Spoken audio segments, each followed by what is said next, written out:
জিন্দা শাহজালাল রাজপথের লড়াকু সৈনিক আগামী বাংলাদেশ গড়বার অন্যতম নেতা মুসলিম জননেতা আল্লামা মামুনুল হক আল্লামা মামুনুল হক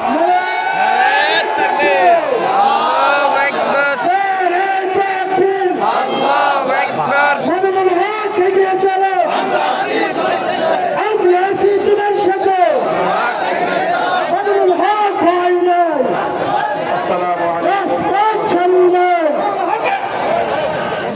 الحمد لله رب العالمين والصلاة والسلام على سيد الأنبياء والمرسلين وعلى آله وأصحابه ومن تبعهم ودعا بدعوتهم إلى يوم الدين أما بعد أعوذ بالله من الشيطان الرجيم بسم الله الرحمن الرحيم ملعونين أينما سقفوا أخذوا وقتلوا تقتيلا صدق الله العظيم হেফাজতে ইসলাম বাংলাদেশ সিংগাইর কর্তৃক আয়োজিত আজকের এই জনসভায় উপস্থিত সংগ্রামী সভাপতি, সিংগাইরের মাটি এবং মানুষের প্রাণপ্রিয় ব্যক্তিত্ব, জননন্দিত মুফাসসিরে কোরআন আল্লামা খালেদ সাইফুল্লাহ আইয়ুবী, উপস্থিত হেফাজতে ইসলাম বাংলাদেশের সংগ্রামী মহাসচিব হযরত মাওলানা সাজিদুর রহমান সাহেব সহ কেন্দ্রীয় নেতৃবৃন্দ, সংগ্রামী তৌহিদি জনতা, সিংগাইরের মাটি ও মানুষের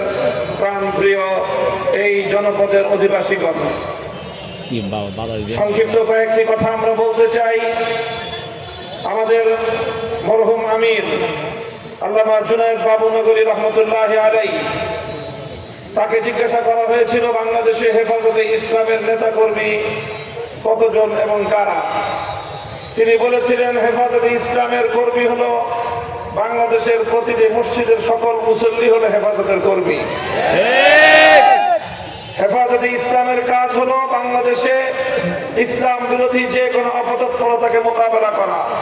হেফাজতে ইসলামের কাজ হলো এদেশের মানুষকে আলেম সমাজের নেতৃত্বে ইসলামের সুন্দর বিধিবিধানের অনুশাসনের আয়ত্তে এই জাতিকে পরিচালিত করা। এজন্যই বিগত সরকার, আওয়ামী দুঃশাসনের সরকার, ফ্যাসিবাদী স্বৈরাচারী শেখ হাসিনার সরকার বারবার চেষ্টা করেছিল হেফাজতে ইসলামের কণ্ঠকে স্তব্ধ করে দিতে। বিগত সময়ে এদেশে আলেম সমাজের উপর সবচেয়ে বেশি দমন পীড়ন চালিয়েছিল পতিত এই স্বৈরাচারী সরকার। আমরা লক্ষ্য করেছি 2013 সাল এবং 2021 সালে যেভাবে হেফাজতে ইসলামের উপর দমন পীড়ন চালিয়েছিল, শেখ হাসিনা এবং তার দোসরেরা মনে করেছিল হেফাজতে ইসলামকে নির্যাতন করলে দমে যাবে, হেফাজতে ইসলামের উপর হত্যাযজ্ঞ পরিচালনা করলে এদের কণ্ঠ স্তব্ধ হয়ে যাবে। বারবার প্রমাণ হয়েছে জুলুমের মাধ্যমে, নির্যাতনের মাধ্যমে, স্টিমরোলার চালিয়ে অন্য কাউকে ভয় দেখানো যায়, ইসলামের সৈনিকদেরকে দমিয়ে দেওয়া যায় না। তারা বারবার একই চেষ্টা করেছিল, এদেশে কোরআনের আওয়াজকে বন্ধ করে দিতে চেয়েছিল।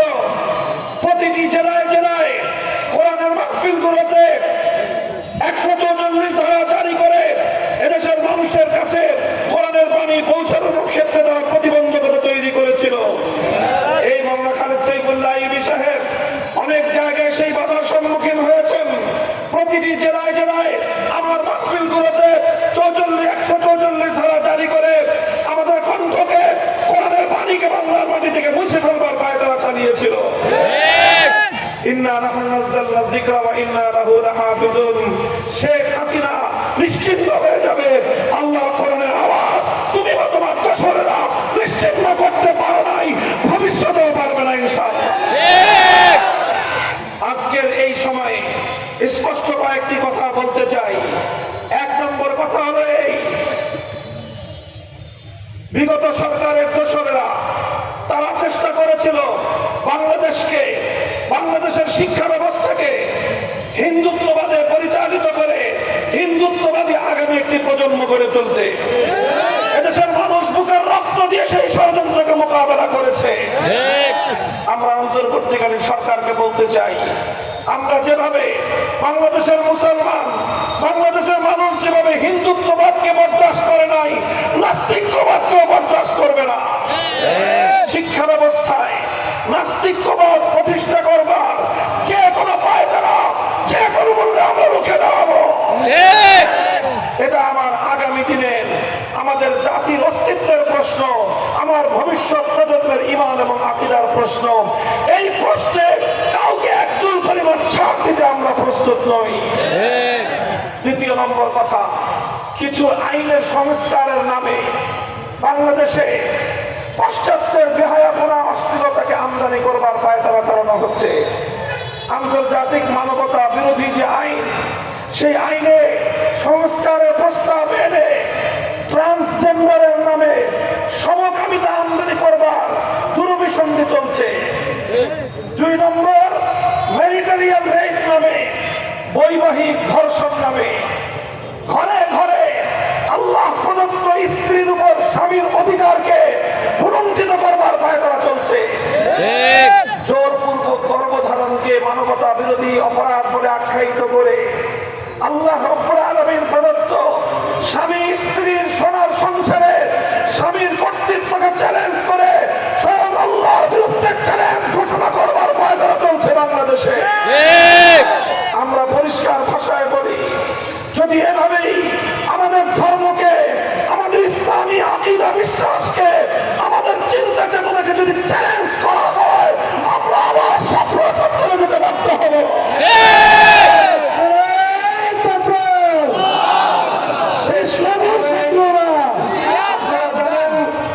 আমরা দেখছি পার্শ্ববর্তী দেশ ভারতে 2 দিন পর পর আমাদের প্রিয় নবীজিকে নিয়ে কটূক্তি করা হচ্ছে। কয়েকদিন আগে গেল নুপুর শর্মা, এখন আবার আসছে মহারাজ, তাকে আবার উস্কানি দেয় ক্ষমতাসীন বিজেপির সাংসদেরা। আমরা বলতে চাই, ভারত রাষ্ট্র অনেক বড় হতে পারো, আমার নবীর উপর যদি এভাবেই তোমরা তোমাদের কুৎসারণের ধারা অব্যাহত রাখো, ভারতের মুসলমানরা মুম্বাই অভিমুখে লাখো জনতার রং মাস করে বার্তা দিয়েছে, নবীর ইজ্জতের গ্যারান্টি না পেলে ভারত খান হয়ে যাবে। বাংলাদেশের সরকারকে বলবো, ওদিকে তারা রাষ্ট্রীয়ভাবে সরকারি উদ্যোগে আমার নবীর ইজ্জতের উপর আঘাত হানবে, আর আপনারা ইলিশ মাছের রপ্তানি করবেন। এই প্রেম প্রীতি বাংলাদেশের মানুষের চোখে ভালো লাগে না। বলবেন রপ্তানি করি বৈদেশিক মুদ্রা আমদানি করবার জন্য।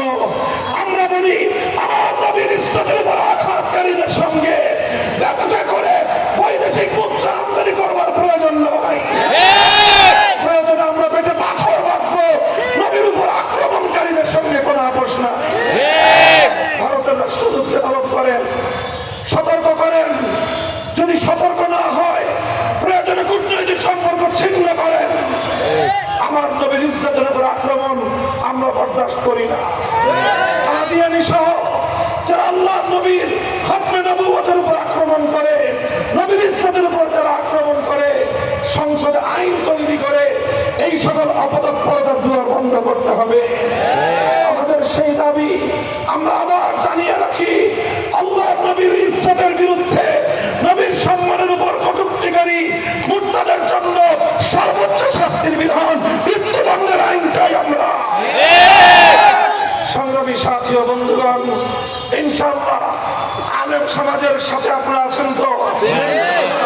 আমরা ক্ষমতার রাজনীতি করি না, আমরা ক্ষমতার রাজনীতি করি না, আমরা মানুষের জন্য রাজনীতি করলে আমরা ইসলামের সম্মান রক্ষা করার জন্য রাজনীতি করি। হেফাজতে ইসলাম বাংলাদেশ অরাজনৈতিক সংগঠন। অরাজনৈতিকের অর্থ হলো কোন দলীয় রাজনীতি হেফাজতে ইসলাম করে না, কিন্তু ইসলামের উপর আঘাত আসলে এক মুহূর্তের জন্য হেফাজত অতীতেও নীরব থাকে নাই, ভবিষ্যতেও নীরব থাকবে না। কথাগুলো বুঝলে ভালো হবে, না বুঝলে কিভাবে বুঝায় দিতে হয় সেই ভাষাও আমাদের জানা আছে। ইনশাআল্লাহ আগামী দিনে আপনাদের প্রিয় নেতা, আপনাদের রাহবার, এই সিংগাইরের মাটিতে হেফাজতে ইসলামের প্রতিনিধি আল্লামা খালেদ সাইফুল্লাহ আইয়ুবী সহ দেশের শীর্ষ ওলামায়ে কেরাম আপনাদেরকে যখন ডাক দিবেন, যে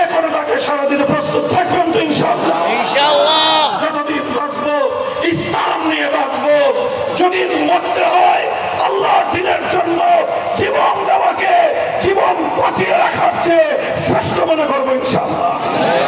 নাসরুম মিনাল্লাহি ওয়া ফাতহুন করিম।